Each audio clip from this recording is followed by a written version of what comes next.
Friday. It is, what is today? Today's the 23rd of February. Wow, the month's already gone. Really excited to have our good friend and colleague, Robert, here with us today with woohoo, Team Tim. I know Jesse's out there in the cold weather these days, so he's still got his hoodie on, so he's going to be our silent hacker. I'm Tim Golden, founder of both Team Tim with Tim Schnurr and Jesse and Compliance Scorecard. Why don't you take a second, Jesse, say hello, and then we'll pass the mic over to Tim and then have Robert. Yeah, hey everyone. Happy to be here. Another Friday come and gone. Looked up and it was 1 o'clock, so that's crazy to me. But I'm Jesse Miller with our PSA Consulting. We help MSPs build security programs at scale, and we help them do it profitably. So with that, I'm going to kick it up to Tim Schnurr. Diagonal something? Diagonal. Tim Schnurr in the channel, focus on cybersecurity, shifting left, a lot of experience in intellectual property and insider threat. And, they keep inviting me back every week, I guess, because we're calling it Team Tim, right, Tim? Someone else going to be on besides me. But I'm doing some VCSO work, but also looking for new opportunities in the channel, and excited for this week. Robert Cioffi, who I think at least the three of us have certainly seen him in action at conferences. He's got a huge role coming up at this Write a Boom conference coming up in Vegas in 2 weeks, I believe it is. Yep, 2 weeks. Less, actually. Less. But Robert, introduce yourself, talk a little bit about your background, and I'll kick off after you intro with some questions to you. Okay, sure. Appreciate the invitation. And for all the listeners and viewers tuning in, I know time is precious, so thanks for lending your time to us today. My name is Robert Cioffi. I'm the CTO and co-founder of Progressive Computing. We're an MSP based in Yonkers, New York, just north of New York City, if you don't know where Yonkers is. And today is a special day because it is our 31st anniversary. 31 years ago, I started this business, co-founded it with my high school and college buddy, Ugo Cooley. So very proud to, I don't know if proud is the right word, or scratching my head wondering what the hell I'm doing in this business for so long. But I love this business. That's why it's been 31 years. And I feel like the community has given so much to us, and I'm trying to give back in every way that I can. So that's my quick intro. I'll pass it back to you guys. Awesome. So, like I said, I think the three of us have been at conferences. We've all heard about you speak about your terrible, horrible, no good day in 2021. I think it was July 2nd, 2021. 2021. Maybe I don't know if there's a short version, but maybe just a little bit of a summary for our audience on kind of your history and what you usually speak about at conferences. Even in an hour and a half, I really can't tell the full story. So I'll give you the hopefully 2-minute version here. So July 2nd, 2021 was a Friday, just before Independence Day here in the United States, in case anybody is tuning in from outside of the US. And, beautiful day here in New York. We were using Kaseya VSA RMM to manage about 2,500 endpoints, of which included about 250 servers. Looking forward to the 3-day weekend. It's beautiful weather here. Anybody from the Northeast or the Midwest knows what winters are like. They kind of suck. The ground is brown and the sky is gray all the time. And we're just so looking forward to those beautiful summer days. The forecast was amazing. And, we just, we experienced that worst nightmare scenario around 12:30. We had realized that 100% of those endpoints that we manage were encrypted with Revel Sodno Kibi. Threat actors had discovered a zero-day exploit to walk right past all of our security, didn't need administrator passwords, walked right past MFA, logged on, uploaded Revelstoke and Kibi, and push that out to all of the endpoints that we manage. So that was about 80 clients across 200 physical locations in 4 time zones. And like I said, it was out of the 2,500 endpoints, about 250 servers, and the balance of which were end user desktops and laptops. So that's a quick version of it, and we can go deeper if you want. Yeah, No, I think that's great. No, it's not great. It's not great. It's a great 2-minute summary of, like I said, that terrible, horrible, no good day. Yeah. But you know, Jesse, Tim, I have some experience in breaches. Nothing like everything's encrypted, end of the world, right? On the corporate side, factions of the business may have problems or incidents. I don't want to say breach, right? That's a bad word. Brad Gross told me that. Bad word. Yeah.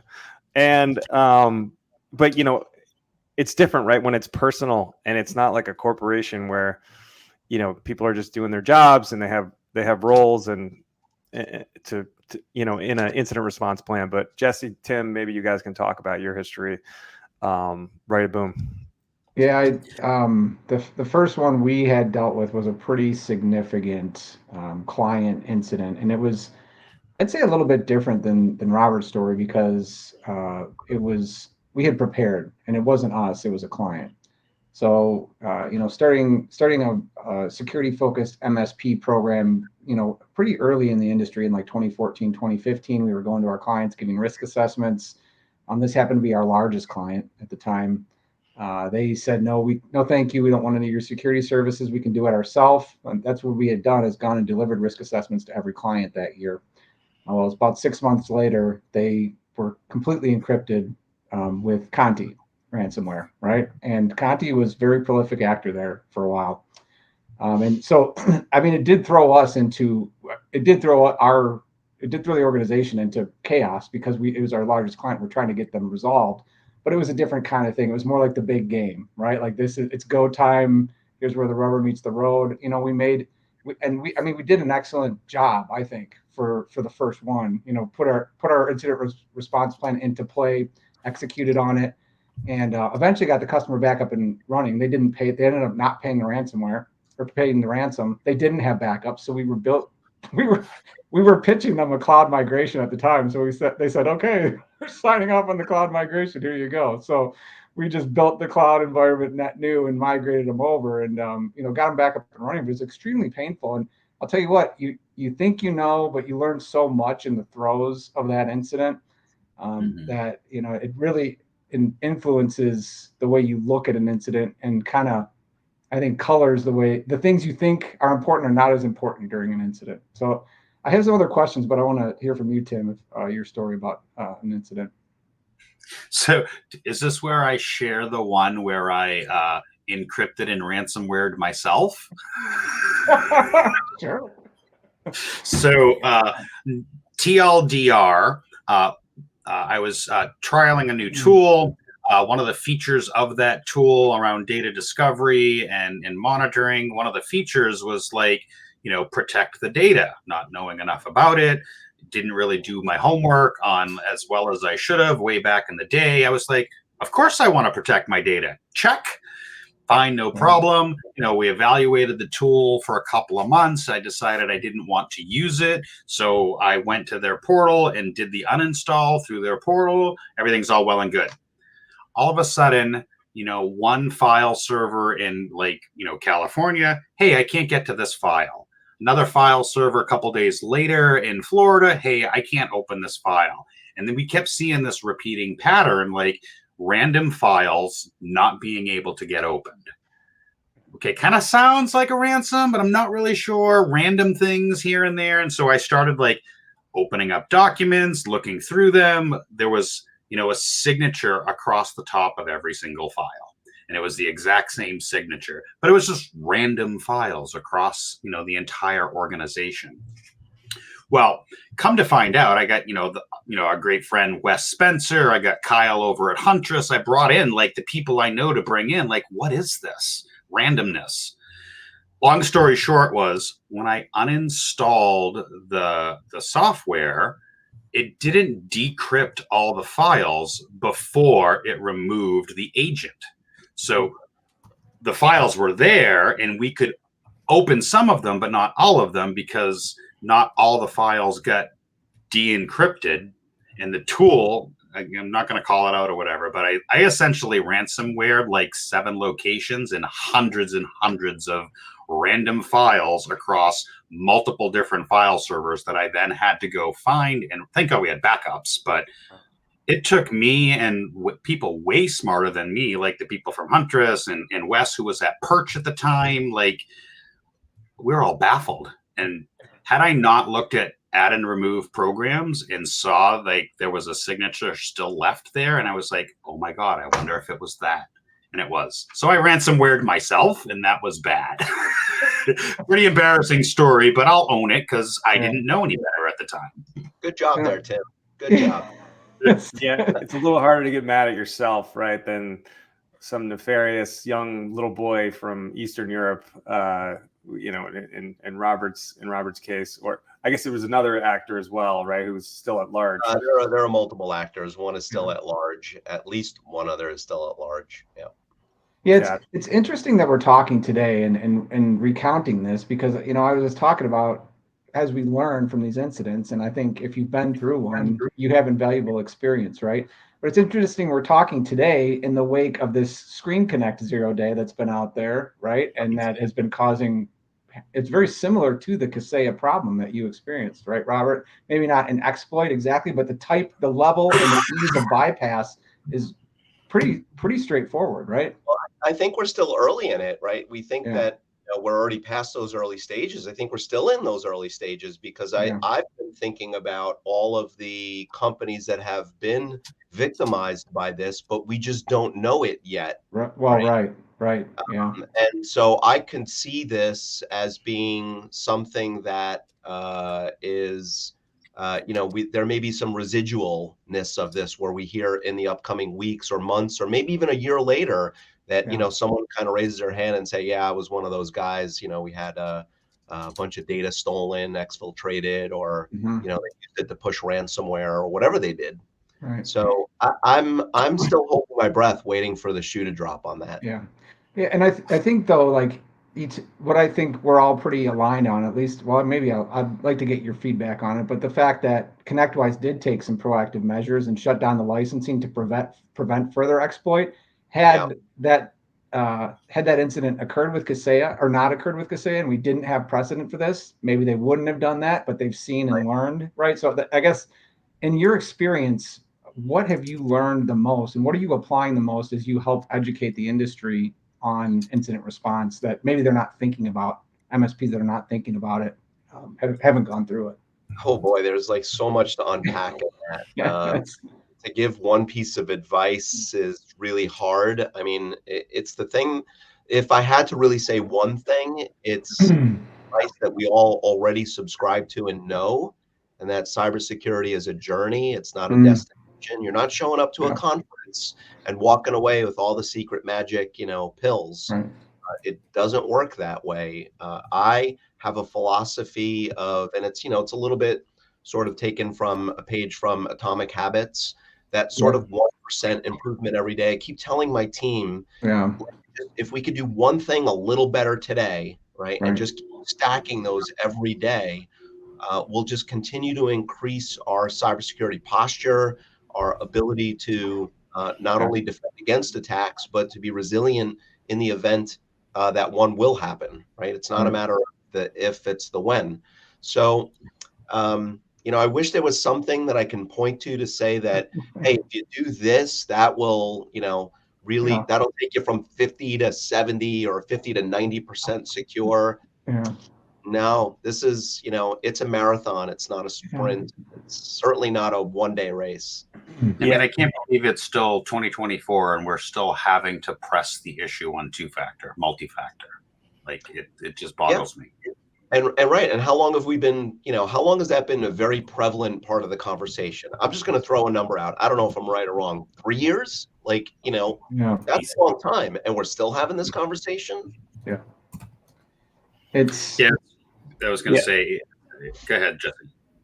No, I was just going to say, I think you're right. And I think, the fact of, I wanted to hear from you about, and I just want to get this resource out there because it's there for MSPs, is what you're doing with CompTIA in terms of the 911 MSP rescue. Can you talk about that a little bit? Sure. So I'll try to make it brief Yeah. because I've got a lot of stories.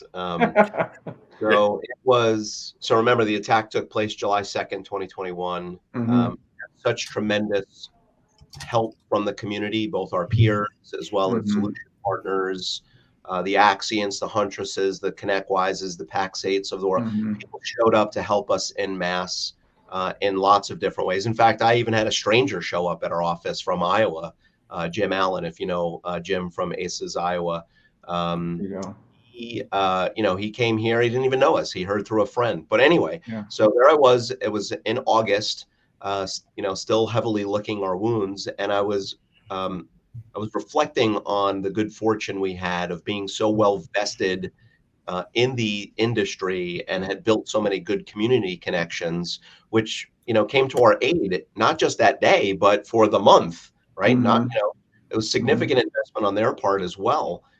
And I thought, when when news broke here internally, also that franticness that I felt, that sort of helplessness, Yeah. the Yeah. without the head sort of syndrome. And I Yeah. wondered, is there a way that MSPs can hit a giant red emergency, I need help button, or, break glass in case of emergency, that sort of feeling. And then I thought, well, of course, a website. So I went and I looked up msp911.org. It was available. I registered it. And then I said, what the hell am I going to do with this thing? Right. I have a vision in my head that it would be for MSPs by MSPs, Right. completely volunteer led and run. I'm not, I had monetization of this idea was the last thing on my mind because it was the only way that I, as a victim, could effectively fight back against our attackers, right? I don't have the technical chops to go up against cyber criminals, one, Hmm. let alone a gang of them, right? Right. I'm not that smart or knowledgeable when it comes to that sort of stuff. I don't have the resources, but what I considered, or at least I would like to think that I have this much of, is community influence. Hmm. And again, making a long story short, I ended up meeting MJ Shore over at CompTIA later in that year, where he was speaking during a presentation sort of about this same idea. And I approached him, long story short, he put resources behind it, and we rebranded it as the CompTIA Emergency Response Team. So if you go to msp911.org, and I know that you had it up there before as I was speaking, it will redirect to a landing page where if you're a victim, you fill out a form, hit submit, and a bunch of us, a bunch of volunteers, are going to get a call. My cell phone will ring. I'll get text messages, alert apps. We've got a completely back-ended automated system to manage cases and to provide. Here's a word that you may not be thinking about in your cybersecurity stack: comfort, right? A friendly voice, coaching, mentoring, right? I wish I had somebody that day, or I know that there are other MSPs out there that may go through an event and feel like they're alone. And I did Yeah. not ever want anyone to go through an event like us and feel like they couldn't get the help of at least, at minimum, somebody to say, I've been there, I've gone through what you've gone through, I know what you're feeling, here are some things to consider. So there's more to it than that in terms of what we can provide, but that's the basis of the idea. Two things, Robert. When someone submits, is it anonymous? Like, do you keep it confidential, or like, is Yeah. there So people worried about that? Like, am I? How can it be anonymous? Like, we need to know Yeah, who you are if you want to have a conversation, right? but I mean the volunteers that are helping, right? Like, you'll keep this under wraps, right? So what happens is it gets assigned to whoever's on call, and then we pull in whatever specific resources are needed, and there's a whole NDA process that kicks off from there. Okay. Yeah. We I was sign gonna say, NDA just to be part of the organization, but then if I want to know about a specific case, I have to be part of that NDA. So I'm actually working a case right now, it's an attack took place over the Christmas New Year break.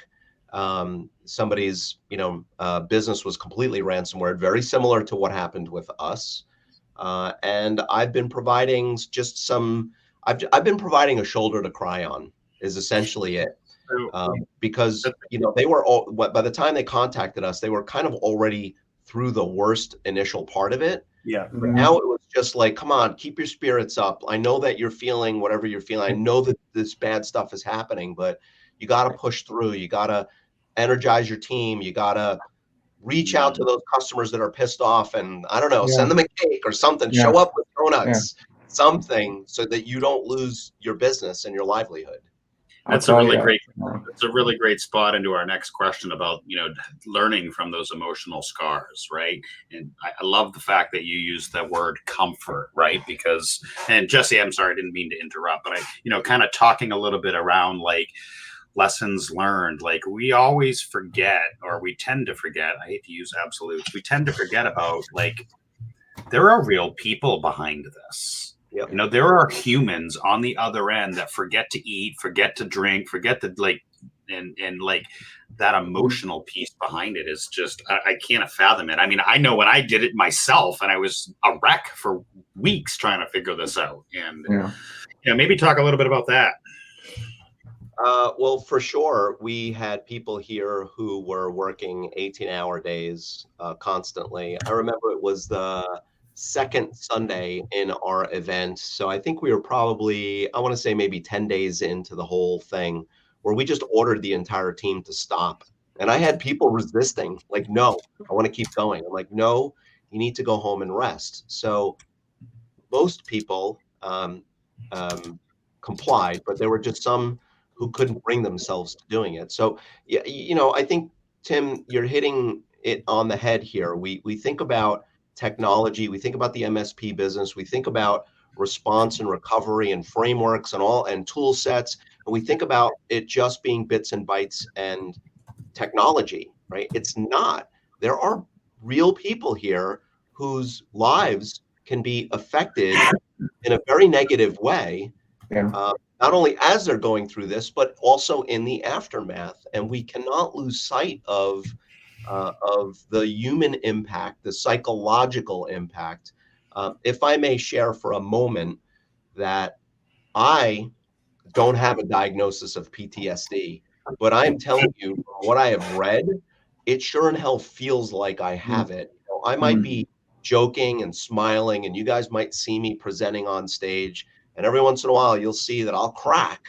It's because it catches up to me sometimes. The feeling does not go away. So for those that would lob, and I'm not suggesting that this is prevalent these days, but in the past, for those that might lob criticisms towards another MSP or a company, how could they let this happen? What were they, asleep at the wheel? Like, what gross incompetence? Hold on a second. Why don't you dial that back and kind of figure out, like, there's probably way more to the story than you know. That's number one. And number two, like, instead of shooting your mouth off, why don't you pick up the phone and ask how you can help? Like, that might be actually useful. Yeah, exactly. I think you're right. I thought this. I saw it multiple times. Every time he speaks, I think the biggest lesson is really the impact of how quickly your multi-million-dollar 31-year-old MSP to today went from that multi-million-dollar value to potentially negative, as you said, right? I can't think of another industry where that is possible in that short a time span without, doing like the CEO just doing something crazy, grossly negligent, right? Like, and even then, like there's always insurance and protection, and the business continues. Like other industries, like publicly traded companies, right? Like they're basically set up to manage risk, to like basically not ever lose that kind of value. And it is like a little bit of the wild west, like as you said, the we have MSP no safety net now, do we? We're not public companies that have, even the U.S. government will step in and help with resources. And I don't mean it seem like the government won't help small businesses. It's just that they're not even aware of how to help a small business. Mhm. So you touched on a very important topic here, Tim, that I've been trying to figure out ways to unpack. And, again, Sony gets hit, Colonial Pipeline gets hit, Target gets hit, Home Depot, Capital One. We can go on and on and on. Drop in the bucket. Yeah. Look what happened to AT&T this week, even though apparently it was not a cyber attack, but everybody like CISA, the White House, like everybody was like, hey, do we need to help? Right? It doesn't happen to the average MSP. No. And it's bad. Like I said, and every day, like you got to be a little uneasy, right? Like we're dealing with sophisticated systems that have lots of code, and we have adversaries like digitalization grows what, like 20% every year, like of your business is going online, and it's like worldwide access. You've got attackers in every nation, and it's a little scary. Mhm. I mean, and as you said, like no one should ever be like, oh, that guy got hit. Like, what was he doing wrong? Like the reaction should be, oh man, another one got hit. Like, it's just a lot of it's bad luck to some degree.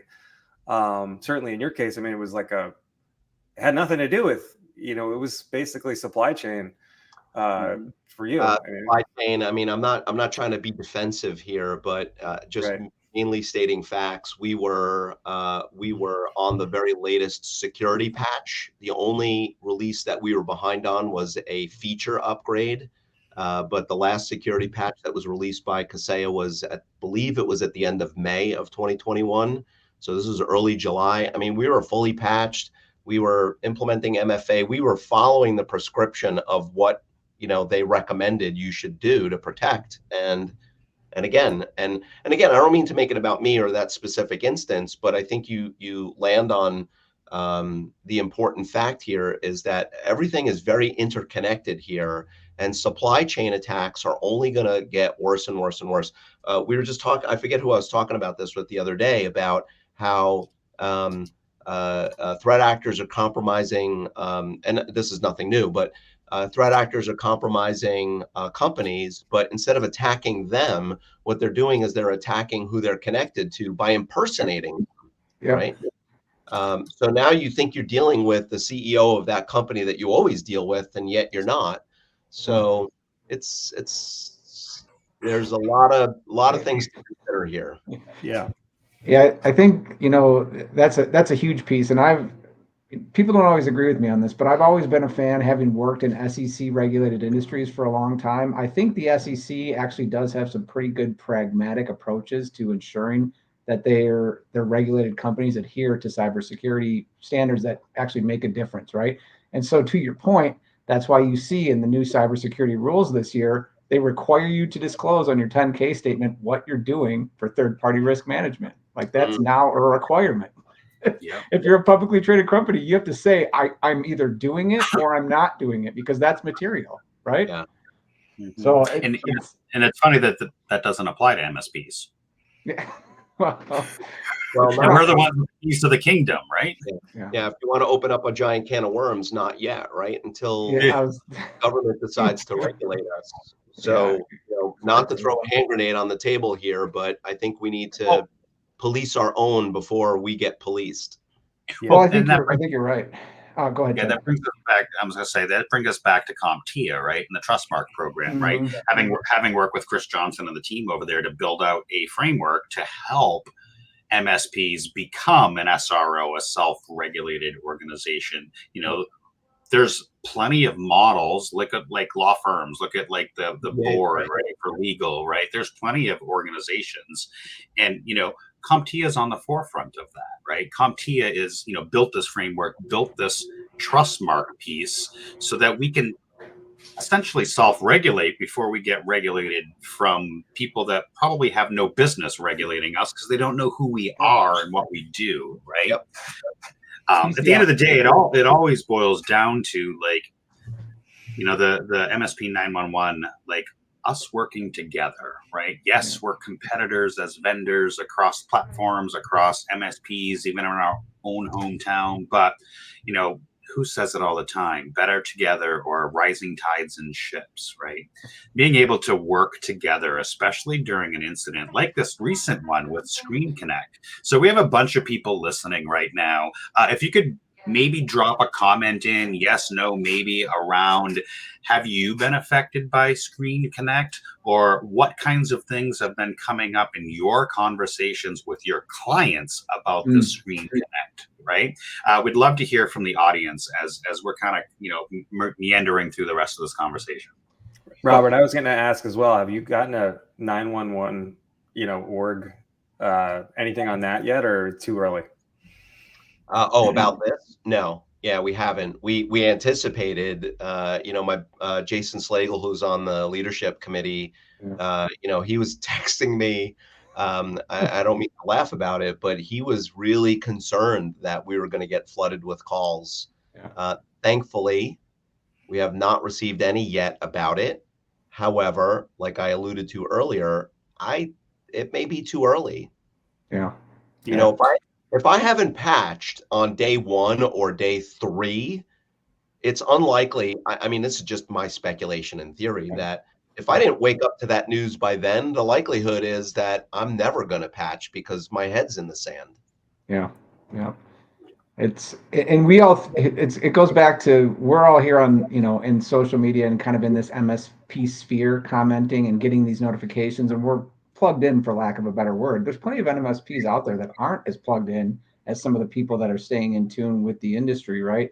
And they could be ones that don't even know about it, or they hear about it a week later, like, oh, did you hear about that Screen Connecting? Yeah, we should probably patch that, right? So there are ones out there like that, I think. And remember, if you've patched, even though ConnectWise has taken some very bold action, which, by the way, I mean, kudos to them for doing exactly what they've doing, what they've done. I think it's admirable that that finally somebody is taking a much more aggressive stance with this. Agreed. Be damned with the ramifications. This is what's right. So again, kudos to them. But if I wake up a week later and go, oh crap, like I got a patch, I might have already been compromised. Initial access brokers might have already sold off access to my systems, and that patch doesn't mean anything anymore. Yeah. Well, that does bring up article. Yeah, that article came out with Kyle Hansen-Huntress, and he's like, I'm really worried about this. There's a lot of open endpoints that haven't been patched, and this was like 3 days ago, and it was like, there's a lot of people that don't know what ConnectWise, right? And certainly in foreign attacking regions. And now they're like, oh, did you read this article on TechCrunch front page about this ConnectWise thing? I'm like, let's go check it out, right? So it's kind of like this balance of, you have to disclose and help, but at the same time, like you're saying, you're kind of exposing it to the world that there might be an opportunity here. I think the cat was out of the bag earlier than that, though. I mean, there were a couple of proof of concepts that were released, and so and I got to imagine, if you're in that criminal underworld, that news cycles there just as it cycles with us. Right. It's interesting because it's Screen Connect and because Automate, those types of systems. Like I said, back when we were doing this in 2014 and 2015, building our practice, it was kind of this awakening for our MSP to be like, holy crap, we're really vulnerable in a lot of ways. And so we poured so many man hours into building our own custom detections just for our Automate database, because there was nothing around at the time. I mean, now we have that, but it's still kind of dodgy to be able to get really good detections in Automate, right? So I think that, like you said, we may see some fallout from this, because people think, oh, I'm patched, now I'm fine. Well, if you're not doing threat hunting and you're not staying plugged into those IOCs and then plugging in those IPs and IOCs back into threat hunts throughout your fleet and your environment, you're not rinsing and repeating that, you might still be in danger and you don't know it. So I just would caution people that are watching this to please make sure take this as a chance to up your threat intelligence game, up your threat investigation game, do some threat hunting in your environment and build some queries and start running that stuff against your fleet on a consistent basis and updating it and enriching it with the data that's coming out as we learn more about this every day, right? So, don't quote me on the number, but I think it was somewhere around 6,000 endpoints that still haven't been patched as of a day or so ago, right? So that's a potential for Wow. 6,000. Like we're talking about it. We're like cat's out of the bag. So okay, but it could be possible of lateral movement, right? It could be like so Matt Lang just popped that over there in chat. Like thanks Tim for pulling that up, right? There are still lots of machines that are unpatched, and so my recommendation is we keep spreading the word, right? We keep helping those MSPs that probably aren't even aware that these things are still vulnerable, right?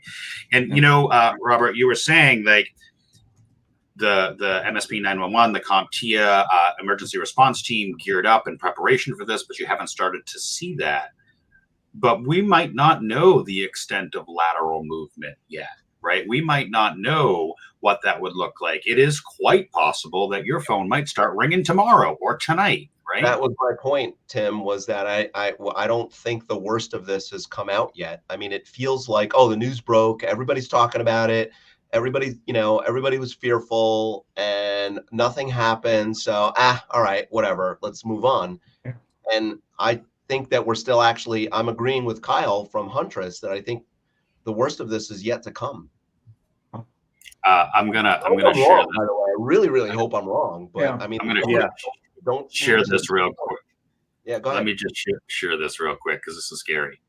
9,066 machines show up on Shodan with screen. Now, whether they're all vulnerable or not, I don't know, but it's literally there's 9,000 machines with Screens Connect. Like that's a big attack surface, especially as an MSP, because I might have 20 clients. So let's say the average MSP has 10 clients. Well, that's 9,000 times 10, right? The lateral movements across and so on. Like that's scary if we think about it, right? Let's say that half of 1%, right? This is all math, right? Half of 1% of that 9,000 is actually vulnerable and being attacked. That's a pretty low percentage, but let's go with it. That's 45. Did I do the math right? Pretty you sure did. I did. Well, I guess the minor in mathematics finally paid off. That's 45 times how many on average? Let's say a low average of 25. So, I mean, you're talking about over 1,000 customers that could be, and then how many endpoints in behind those? That could be 10, that could be 20,000. Yeah. Right. These are admin privileges, basically. Right. Like, I mean, the math is startling. Yeah. With that said, hoping it's a good segue to get into what I wanted to talk about today is just some pragmatic advice for getting an incident response plan built that's going to help make you more resilient, right? And so I know, Robert, you're probably consulting and talking with MSPs and helping them build those out. And speaking to the person or the personal effect of this stuff, I think people drastically underestimate how confident they're going to be in the face of this kind of devastation, because I know I underestimated it, right? And so just talk about that a little bit, and what are you seeing work well for MSPs to get the ball rolling on a good incident response plan? So you've got to, I mean, I think it just starts with the basic education. I mean, if you don't know how to spell IRP, like, start attending some sessions. And there's plenty of smart people out there doing some really cool stuff. Pax8, Matt Lee does a lot of this stuff. Chris Laird does a lot of this stuff. Just sit through some tabletop exercise. Huntress actually has gamified it a bit. Ethan Tancredi. Black Hills. Yeah, Black Hills. Yes, of course. How can I forget Black Hills? Backdoors and breaches. Just start plugging yourself into that stuff. I mean, I'm not here to promote any specific company or tool or whatever, but there's good tools out there. I just feel like, because Exigence was so gracious to lend their tool to us at the emergency response team, we use an incident response platform in order to be able to do the intakes and manage an incident online. Because if you've got that paper-based system, right? If your incident response plan is Word, what happens to that document when you're ransomwared, right? Yeah, it's gone. Right. Is that IRP separated from the rest of the systems? Yeah. So again, use something. Yeah. Make sure that you have your plan elsewhere. I mean, a cloud-based service would probably be a smart idea, but you can't just subscribe to that and think that you're done. You've got to run the exercises. Now, I am not a military man. I'm very patriotic, but I have never served in the military. That's why I always look to my friends who have, and I've asked them questions, especially those that have actually seen action for real action. I've said, did basic training help you? And their answer is no, right? But it's also invaluable for them to at least just get some of the basics done. So that's why tabletop exercises and role playing. I mean, it's by the way, I've mentioned this before in the past, and I'm always surprised when I ask how many D&D players out there or Tolkien fans out there, and like mine is the only hand that goes up. Like, what?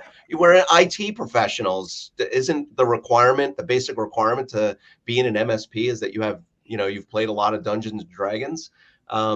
Role playing. That's the point. Yeah. Role playing. You need to role play this stuff out to practice, to understand, like, what are the vulnerabilities and how would I behave in certain scenarios? Or if you're going to proverbially tie my hands behind my back, how do I act? Right. Yeah. You just said that on the military. And I think you said, how do you gain comfort for like the worst day possible? Right. So are you going to feel more comfortable being an 18-year-old kid that goes to,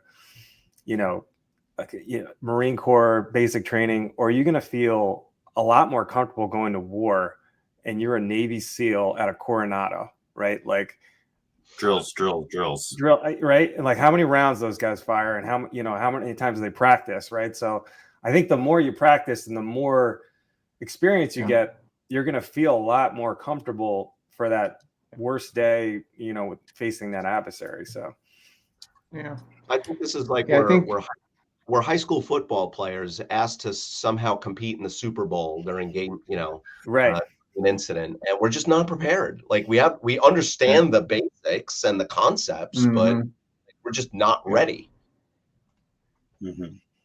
Exactly. Jeff, you were going to say something? It's interesting because I think this is all great advice, and I think it leads into that. I think, and I know for myself, when I procrastinate, it's because I feel inequipped or unequipped to do something, right? So when I procrastinate, it's because I don't know how to do it really well, and I'm someone who's a perfectionist, and I want to be really good when I do something. So that's me personally. But I would venture to say that probably a lot of people in this industry are similar, right? So people look at this and say, well, I don't know exactly how to do it, and I need to do some more research, and really need to figure out my approach for a tabletop and all that. Just sit down with your leadership team and start talking it through. Like, okay, if we got ransomware, what would we do first? Who would we have to notify first? Would we call our insurance? Have we talked to legal about what we should and shouldn't say, right? Who are the people that we should notify in the order that we should notify them? I think just getting a list of that. Do we have customers that we have to notify? Do we have vendors that we have to notify? Just building your list of entities that you have to contact is going to open up a real vista of where you need to start going. And so that's something you could sit down and simply do day one to get the process started and get the juices flowing. That's why we put out a who to call checklist, right? At our MSP was something that I just standardized. When I brought in a new customer, I literally went through the checklist, like who's the legal, who's the CFO, who has buying power, who's this, and put together a who to call checklist, and then don't store it in that ecosystem. That's a great point. How about an export of your customer list? And define. So not only did we define like who to call, not store it within any of the standard ecosystems, either ours or our clients, but some third party, and backup communication plans. This is when shadow IT is your friend.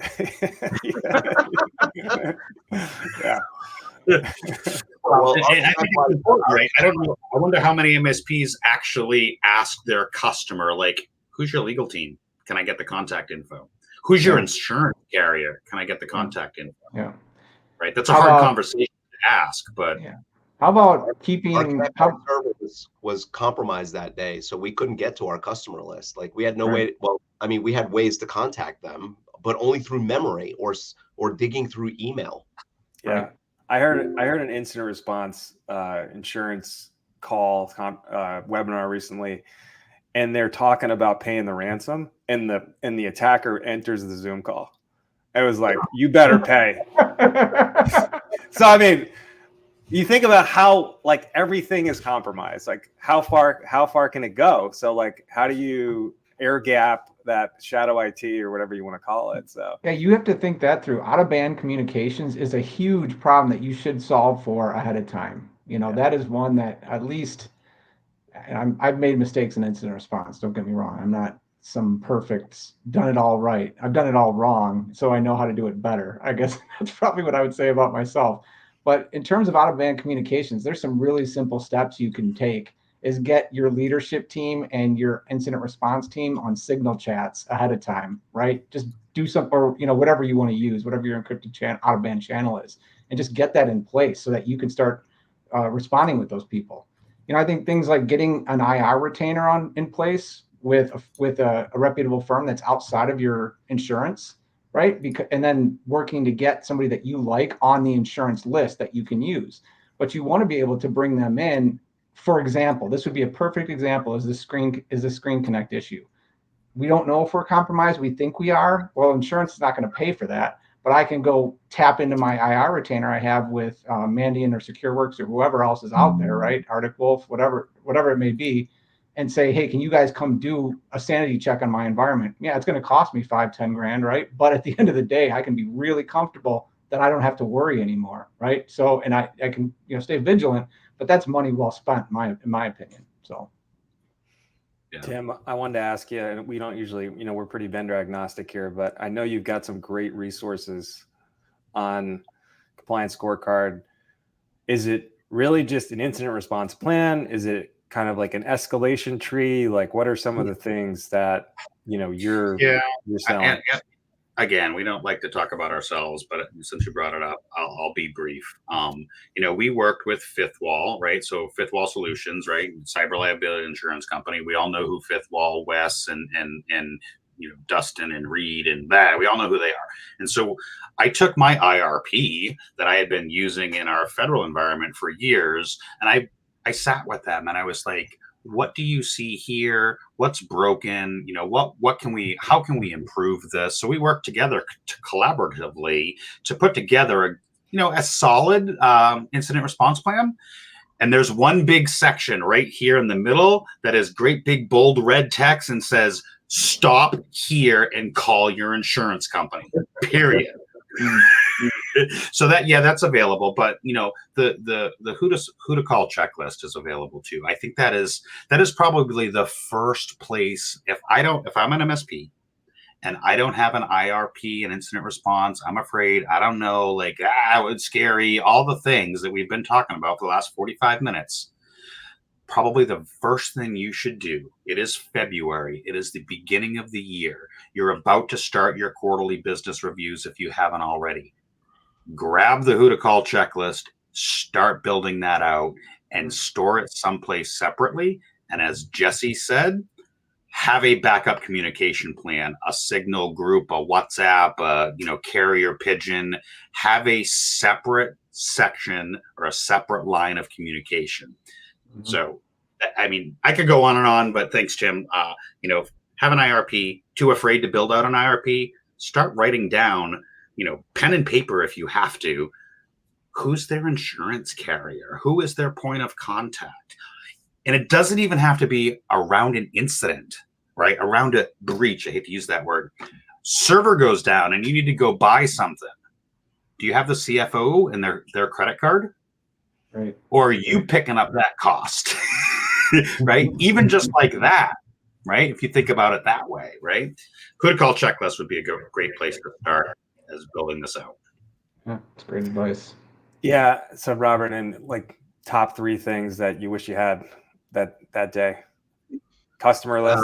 You mentioned. First, yeah, an incident response plan. I wish that would have contained things like an up-to-date exported customer list, because our communications went to zero because ConnectWise was encrypted, right? We ate our own dog food, so to speak. Actually, nobody eats dog food. Well, maybe some people eat dog food, but how My about dog doesn't even eat dog food. we ate our own tacos, I should say, and put, because agents were managing our own systems, and we were encrypted. So for sure, getting a incident response plan in place is number one. I'm really big on CIS controls. I don't want to make it sound like you should be following that thing to the letter, because I think there's various stages of maturity that you can achieve with CIS controls, but at least start with just understanding what's in it and do a gap analysis on what you have, like what your practices are versus what their prescription is. I'm not here to say that CIS controls is the be all end all, but it's a good place to start. And I wish we had done that prior to the event. So that's at least for you, Tim. Yeah. Compliance doesn't equal security, but CIS control is pretty darn good. And there's a really smart people that put it together. So, Tim, what do you think? Last wrap it up here. Final thoughts? Yeah, and I got to bounce because I'm realizing I'm like I have another Zoom with 5 people waiting for me over there. So that's what happens when you triple book. So my key takeaway for us and the MSP community, you've heard me say it a dozen times: start someplace, do something. I'm going to pivot that a little bit, and I'm going to say, write down who the key contacts are. Right? Even if you're too afraid to think about an IRP today, at least be able to determine who your key contacts are at your customer and your own MSP. And as Robert said, do an export once a month of your customer list and keep it outside of your existing systems in some secure place to do that, right? Because when the crap hits the fan and your data gets lost, stolen, missing, encrypted, or whatever, you're going to want to know who to call and know how to call them and have some communication method to do that. So who to call checklist, probably a client list, and some kind of, out of band communication methods just in case. Thank you, Jesse, for that one. Sorry, I stole your thunder. That's all right. Jesse, you want to go? Yeah, I think to me it's been, and this is top of mind for me because of a few organizations I'm working with right now. But I think having an out of band, we'll talk out of band again, having an out of band incident response retainer with a reputable firm to just be able to do some sanity checks on your environment in this type of scenario. I think for service providers, I wouldn't recommend that to all my customers, but I think for service providers, it's a good investment to make in a way that you can show that you're really eating your own tacos, Robert, to your clients, right? Yeah. So I think that's a good takeaway. And I guess one more I would say is just, write down your 3 probably most probable things that could happen to your business from a cyber attack, and then just start gaming those out and make it a goal, an OKR this year to get through that by 2025. I think that's an achievable goal that most people can stomach. I think you do those 2 things and you're going to be well far ahead of the attackers should an incident happen, right? Yeah, so I'll go. Robert's, like I said, his track at conferences is really impactful. And you're a great speaker. Obviously, you're MCing in 2 weeks here, so I think there's a little bit of fate in that. The fact that you are able to basically convey the pain and how what happened and how a lot of things are not in your control, and how do you train to be that Navy SEAL for next time, right? So hopefully there never is a next time, but at some degree, like there's going to be incidences, there's going to be software build materials. Like we really just can't dig into the code that deep, right? Like there's always going to be supply chain attacks here. So like I said, if you haven't heard Robert speak, it's really impactful. And the fact that you can basically go from a highly successful MSP that you decades to build, and something like this can happen. So there's no one there to back us up. We're not a bank. The FDIC is not going to bail us out like in 2008, and insurance, which I've never heard this story, but I actually want to dig in with Robert on that as well, on how that went down. But they're not there. They're not going to cover those kinds of losses, right? They're not going to replace a multi-million-dollar business overnight, if they're going to replace it at all. So you're on your own, and the more resilient you can be, the more you can prepare, the better. So be careful about what's in your insurance policy. Make sure you understand and read that clearly, because for anyone who's been in an auto accident, which is probably a more common thing that we experience, even like little fender benders, you don't realize what's in your policy until you actually need to activate it. Yeah, and I've seen these carve outs, right? I mean, Fifth Wall talks all the time on how, even if you had an invoicing attack, and like the max limitations are 250K, or if you really read the fine print, you dig in, and then you also look at all the things you repped and warranted, saying you did this, you did that. It's not there, right? Like cyber insurance, they're not there to lose money, and people are losing a lot of money here. So it's no surprise. Final thoughts, Robert. Yeah. Oh, go ahead. Sorry. I'm sorry.